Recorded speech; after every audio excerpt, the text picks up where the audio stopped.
Fatalo faltatu tunu ule fai unga ni vayaso I tiu te mga wenga ai alu maia o se fao poponga o a tātou telefone Samoa. O le aso ana nafi na sai niepe po le faa matu mai o se fisoswan tupe 5 miliona tā la, mai le fale tupe o ati na e Asia, e fisoswan e le vaenga o tā vale afi ma fela wa inga ilunga o al te tele, po le LTA. O le fionga le tamaita I minista o tupe, muli pola ana Rosa Ale Molio, ma le sui o le fale tupe o Asia le Pasifika I a Lia Gutierrez. Mo le faa matu ina mai o le fisoswan 5 miliona tā la, ai o le isi 5 se la wafe tā la. O le fisoswani wha au popo le ale malo Samoa, e le poloketi fofoina, e le au onango ta valeafi ma whila ua inga ilungo ala te tele. O le se lenio le fisoswani tele, e le wha le leo ala tele, taluai ua wha tupula ia le au whai o ta vale wha au fi mai tutono le atunu. Le na sau noa le fionga le minista, ua o atu le sifudma le ono afe 5 se lau ta vale wa restala, I le afe lua se lau ono sifudma le 2 kilomita.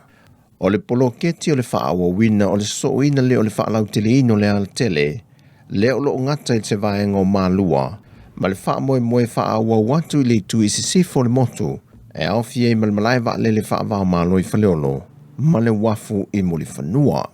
O le angang o le wha awa wina o le poloketi, o le afiso soan tele ai lea I le au onanga moa onga, o le au onanga le tine mō ma le matanga ruenga o leo leo e tali wawe atuai mana onga e mo mia mai e le antunu. Whaapea fo I le au onanga le soifua malo loina, e te mia whaana nati atuai mō visoa swani, e le ngata o ngase ngase, ai o te mi mō mala whaana tura. E le poloketi la vaitasi o lo tuina whaatasi e tutonu ma le toi wha le leo ala si mama lau papa, whaapea fo I maana sa vali o pākanga o pasi ma tā vale afi, mo le saunga le mua le mamalo le atunu. O fisosoani ni alfal tupe anti na e Asia, o lo awina mai e fisosoani tupe e lalo ana po kalame fisosoani mo atunu o le Pasifika, e anga iatu I le tausanga lua afetol se fulu. Talu e lava pui puinga o le afio le laulangi I le wha mai o le COVID-19 wa saini ai e pepa I awala wha auna po nei, e wha o ngai nai le sum, e saini ai. O loo wha wawina pe fisoswani le malo ia pani mo sa mo malala whainga pa anga, ai mai se lava I tūlanga ia onga tūlanga lue le antunu, e au fia I upolu masawai. O ana nafi na whaalawi loe le mpasa le malo ia pani Samoa, e isi ana fisoswani 5 I ole a whaamatu mai, e au fia I le toe whaafo wina o potua onga, ma le fausia leo se hall, a le a onga tūlanga lua sa malai ulu I savai, e lona tau au whai se fulutolu wafe fitu se lau fitu se fuluta la. Mai na sainia le fisosoani ma wha amatu watu I le malo ia pani tawale le malo Samoa, e le president o le komiti o le aonga, le sunga le whaife au matua ia pane mia reupena. O le isi fisosoani, o le toe suia le tūlanga I tuwai le whale aonga tūlanga lua le fia onga ngata I vai. Le wha se lau ma le lua fe 5 se lau fitu se fulma le 5 ta la, le na tau awantu le presidente o le komiti a le aonga, amituna I Filipo. O le aonga tūlanga lua muli whanua, o le toe wha le leia leo na potu aonga, ma toe fausia isi potu wha au popo e tolu, e lona tau au whai e lua se lau wono se fulmaliva afe, valu se lau wono se fulmali lua ta la. Ma ua wha matu o tu fo I le asiaki, e le sui o le komiti a le aonga, le sunga I fopo Fritz Champion. O le isi aonga, o le aonga tūlanga lua le le fio ango fusi, o le toe wha le leia leo na potu aonga o lo iai, ma le fausia lo le vaenga e whaasau I nai le suavai, e whaongai nei le aonga I lona tau au whai, e lua se lau sifurma le lua afe 5 se lau 5 sifurma le 5 ta la, na whaamtu atu le sunga le whaife au le fio anga ia te eitie, o le presidente fo I lea ale komiti o le aonga tūlanga lua fusi. Wa visosoani fo I le malo ia pani le fausia ina o se hall fou, mo le kolise o le afia onga le pāmaloto whanga. E lona tau au whai e whasa lau iwa sifuru wafe 5 se lau 5 sifuru le lua tā la. Na tau au atu I le fionga tui le epa lupe suli ai sa I le malia le ngoi. O le presidente fo I lea o le komiti, a le kolise o le pāmaloto whanga. E le moli alo ia mai o ia fisoswani moa onga te itasi tono le atunu. Na sauno ai le ampasa o le malo ia pani Samoa, o whanau naungo le malo ia pani, e na ia wha le leia le sio manga ia o ngai whanau, ma ia mauti noa e saunga le mulu lātou soifua i le sio manga. O fesoswani nei ale malo ia pani o le GGP na amata mai le tausanga e afi fesalawiva se fulmaltasi e whaamatu ma yeise le ni mopolo keti laiti e fesoswani mai ei mana ongo tangata lautele o le antunu e awhia le soifua le lei ma le saunga le mua whanau te tonua onga. Na whaai ule saunoanga le ampasa le malo ia pani le asoana nafi e le whaalau ilo mailo watatala o le avanoa. Mo nisi fo italo sanga le a matatu i le aso mua a perila lua afe lua sifuna le lua a e whaamuta i le aso tolu sifuna tasio mati lua afe lua sifuna le tolu.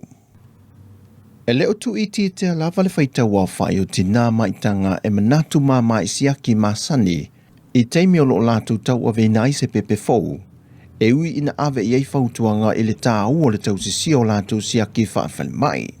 O se tasi leo whaafita o li walanga ne e tamaita i fo mai e maise tau si soi fua whaato sanga o na ua mai tau wina mawhaama wina fo i le matanga ruenga le mauma wai o soi fua o tina taru mai le whaata mala. I sa ili ngā fofo i le whaafita au le matanga ruenga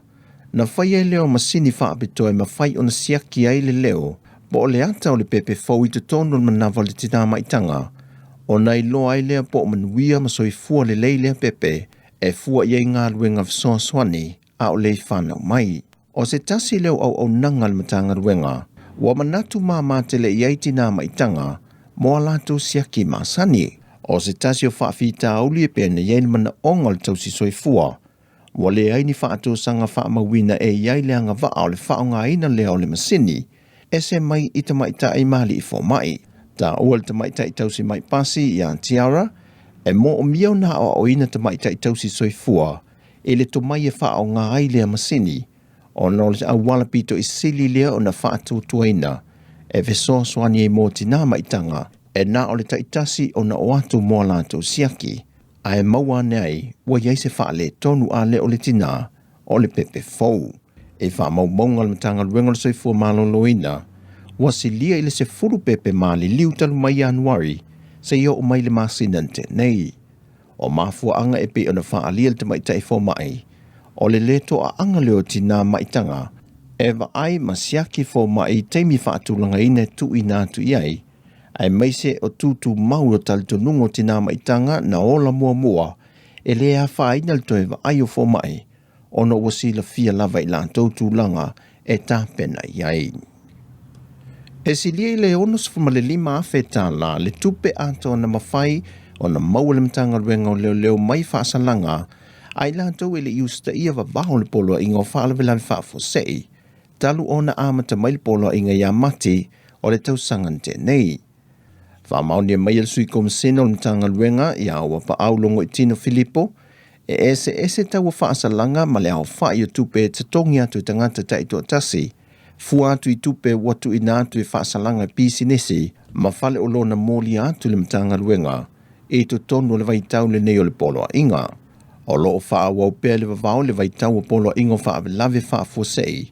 le ana amata mai le aso lua se fulma le lua Novema se io o mai i le aso se fulma le iwa o te sema. Le whontanga le kapeneta talue nei, na toi tala tala i nisi vahe ngol vavau e au fiai ta alonga pinko, i po asa to nai, ma toi wha au popo atu te me te talai fale ainga ma wharikalapu le po, ma tāpuni ai. Ma le tala whaiu, e o mai le aso lulu le vai aso nei, wa wha amaunia mai le ofisa sili o matanga luenga o wha amasinonga, le fionga to filau shamila le avai, e le i wha aulu atu lava ni talo sanga i wha ai ungo whai ngā pālota la i te tu malo e ono, le sa toi whai ele masina wa mawai. Pe fo i ona sila fia le tele o whaasa le longa wānginga lungo le ea. E nisi o sui whai pule tau fituli whai ngā pālota laiti. O lo iei fua ngai wha auru o lātou tālu sanga le whaamasi nonga. Sau no le fionga to filau, tūlanga māsani o na wa aiei whai ngā pālota le atunuu. E whato a tele i na wha auru watu tālu sanga le whaamasi nonga. E le aso muli e whaamutai tālu sanga. O tala ia mole wha ai ungo neiva yaso le tātou atunuu. Fa soifoia mai amanuia.